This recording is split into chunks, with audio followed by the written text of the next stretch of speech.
As ruas de Los Angeles, mano, estão vazias. Mas não completamente. Nunca completamente, meu irmão. Tá 280 km por hora. Uma avenida úmida, molhada, porque choveu. No fundo tem vários letreiros em neon, mano. Você tá a 280 km. Tá muito rápido. Tá voando no asfalto.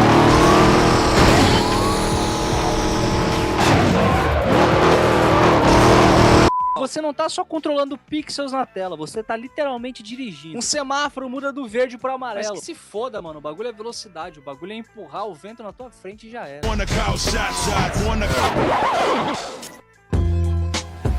Você tá navegando, mano, você tá como se fosse um pirata no meio de uma reconstrução de uma cidade digital. Com tráfico vivo, física de suspensão, câmera que compensa, mano, que é maluca dinamicamente. Você consegue ver o carro de várias formas totalmente diferentes uma da outra. E uma inteligência artificial que não tá tentando ganhar de você, ela tá literalmente te caçando. Ela tá tentando te fazer perder de qualquer forma. Te bloquear, te derrubar, te fuder, já era. Qualquer maneira que ela possa ganhar de você, ela vai tentar. Isso é Midnight Club, mano. E nos anos 2000, mano, quando o primeiro jogo de PS2 saiu, aquilo ali era uma façanha, uma obra-prima da engenharia moderna, da engenharia de software. As pessoas simplesmente não tinham vocabulário suficiente pra conseguir compreender o que tinha na frente delas naquele momento. Elas simplesmente olhavam e falavam, caralho, tiraram isso aqui de um filme de Hollywood. Caramba, isso aqui é literalmente Velozes e Furiosos. Mas antes de entrar no vídeo, mano, deixa o teu like e se inscreve no canal. Mano, a gente tá chegando à marca de 5 mil inscritos. Falta só 800 subs pra chegar lá. Então, mano, se inscreve no canal, deixa o teu like e deixa o teu hype, mano. Porque esse vídeo aqui parece pra mais pessoas. Esse vídeo aqui é recomendado pra um público muito maior do que o do meu canal, tá ligado? Então, mano, por gentileza, deixa o hype, se inscreve no canal e é nóis, valeu, rapaziada. Aproveita o vídeo. Cara, como é que funcionava o mundo da visão da Rockstar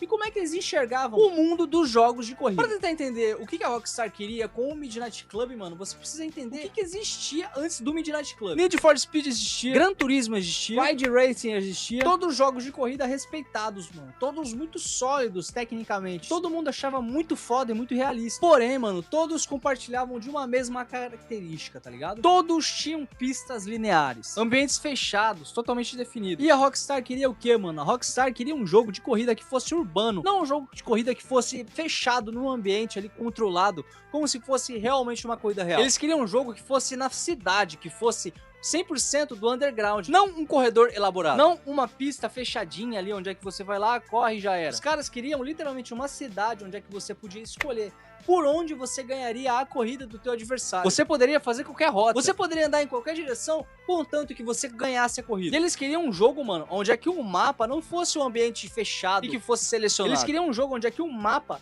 já fizesse parte da corrida. Um mundo onde é que a corrida e o jogo não se separasse. Eles queriam um mundo onde é que você pudesse errar, onde é que você pudesse encontrar suas próprias corridas. E assim nasceu, mano, o Midnight Club. Cara, vamos entrar num tema mais técnico agora. Vamos falar da engine do Midnight Club.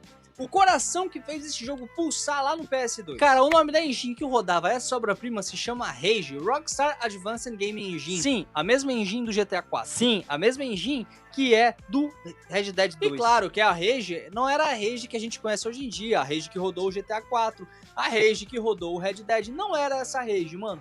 Era uma Rage mais primitiva, era uma das primeiras versões da Rage Engine. E como é que os caras conseguiram colocar, mano, um mundo, uma cidade do tamanho de Los Angeles dentro de um PS2, dentro de um hardware totalmente limitado? Vamos falar sobre o streaming contínuo, mano. Vamos entrar no verdadeiro trabalho da engine. Ao invés do jogo pegar e carregar o mundo inteiro de uma vez, o que seria impossível para a época, dado ao armazenamento do PS2, que era 32 MB de RAM, a engine, mano, basicamente tinha o trabalho de separar o mundo de Los Angeles ou de Manhattan, que era do Midnight Club, em células, mano, em chunks. E a engine basicamente gerenciava qual chunk que ela ia carregar. Por exemplo, quando você tava passando por algum canto e você tava indo direção de outro canto, dentro do jogo se criava, mano, uma visão cônica, uma visão da onde você futuramente ia passar. E o streaming contínuo basicamente fazia o quê?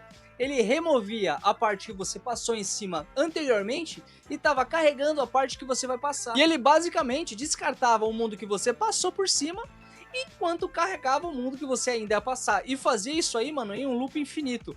Em um processo chamado Game Loop, que eu vou te explicar agora como é que funciona. Como que funciona o Game Loop? Cara, toda a engine de um jogo é fundamentalmente um loop. O Game Loop é basicamente um coração que bate dentro de uma engine, mano. e processa tudo. Processa os inputs, avança a simulação do jogo, as inteligência artificial, renderiza o frame, repete tudo, mano. Ele simplesmente faz tudo isso aí 30 vezes por segundo no caso do PS2. Por isso que a gente chama de 30 FPS, 30 frames por segundo. O que significa, mano, 33 milissegundos por frame. E no meio, mano, desses 33 milissegundos, o jogo carregava tudo. Ele carregava a inteligência artificial, o jogo ele carregava a física, o jogo carregava os gráficos, o jogo carregava tudo nesse meio tempo. Vamos falar um pouquinho agora da memória do jogo, mano. A engine, mano, gerenciava o jogo com pools pré-alocados. E tudo isso era para diferentes tipos de objeto. Por exemplo, o carro tinha um pool, a vegetação tinha outro pool, os prédios tinham outro pool. Nada era colocado, mano, dinamicamente, na hora que você tava indo. Cada byte e cada espacinho que tivesse na memória RAM, mano, já tava lá antes de você chegar. Vamos falar um pouquinho da construção da cidade e mais um pouco do que eu falei antes sobre o streaming de mundo agora, meu mano. Manhattan, Chicago, Los Angeles, Detroit, Paris. Cada jogo da franquia, mano, construiu uma cidade realmente funcional dentro dele. Não fotorrealista, mas sim funcional. E a Angel Studios, mano, realmente enviou uma equipe pra fotografar o tamanho das ruas, medir elas e documentá-las, mano. E também, mano, estudar a altura dos prédios. Não pra capturar uma presença perfeita da cidade, não pra capturar realmente o tamanho dela e colocar dentro de um PS2, mano. Isso seria impossível. Mas sim pra captar a essência, pra quando os caras estiverem realmente fazendo o design daquela cidade, os caras saber como realmente foi lá e como realmente precisa ser representado dentro de um jogo. Agora saindo um pouco da cidade, mano, vamos voltar pro streaming, vamos falar da velocidade e como é que ela atrapalhava dentro do jogo. Cara, o jogo utilizava um sistema chamado streaming primitivo. Cara, o streaming utilizava um sistema preditivo. Não carregava apenas as células que estavam depois, mas também carregavam as células que estavam na direção daquele movimento. Que nem aquele sistema que eu te falei antes, tá ligado? Ele previa onde é que você ia estar depois, pro jogo não pesar pro hardware. E os carros, mano, dentro do jogo,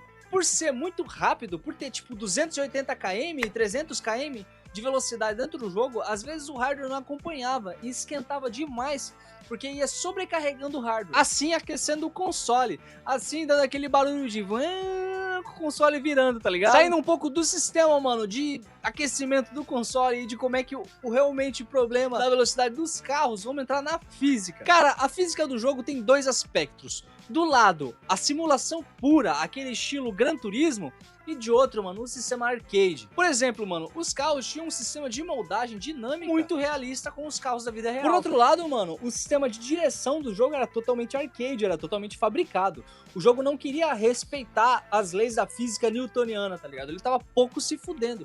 Ele só queria o entretenimento pro jogador. Por exemplo, em uma física real, mano, a direção do carro, tipo a lateral de um pneu, quando você vira, segue uma física totalmente complexa pra ser representada dentro de um console. Se chama passégica. Mas eles não implementaram um passégica completo. Ao invés disso, eles pegaram e implementaram, mano, uma aproximação linear por partes. De uma maneira que o jogo ficaria legal, mas não pesado pro hardware, e não ficaria tão realista ao ponto de pegar e ficar chato. E saindo um pouco desse ponto, o Drift, mano, era algo totalmente diferenciado. É como se fosse um movimento especial dentro do jogo. Ele saía um pouco desse modo arcade, misturado com real, e entrava num Drift Mode, que colocava um coeficiente de atrito nos pneus laterais do carro. E a personalidade do Drift, mano, era medida por parâmetros. Cada carro tinha seus parâmetros. Cada carro tinha sua velocidade, sua massa, seu próprio momento de inércia, tinha seu coeficiente de atrito do pneu com o asfalto. Mas agora, mano, vamos entrar na física dos veículos com detalhes, beleza? Cara, o sistema físico do jogo atualizava em um passo fixo de 100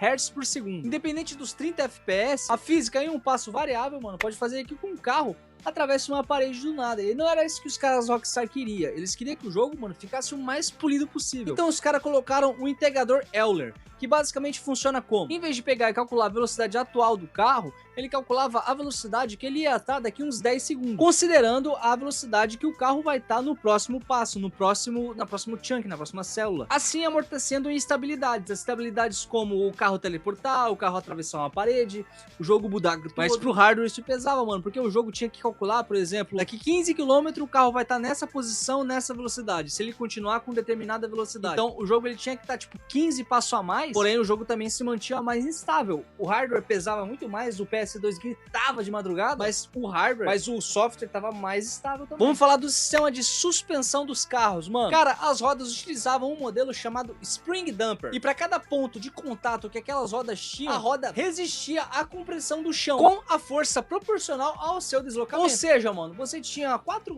rodas que resistiam coerência a pressão que o carro fazia. Mas aí, mano, vamos entrar no último ponto, senão esse vídeo aqui vai ficar muito longo e vocês não vão querer parte 2, né? Porque daí vai ficar muito longo e o cara nem vai assistir até aqui.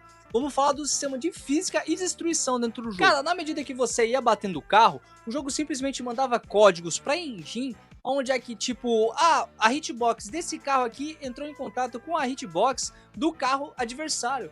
Então, desse lado direito aqui, a gente tem uma hitbox, nesse lado esquerdo aqui a gente tem outra hitbox, na roda traseira a gente tem uma hitbox do lado direito, na roda esquerda a gente tem uma hitbox no lado esquerdo.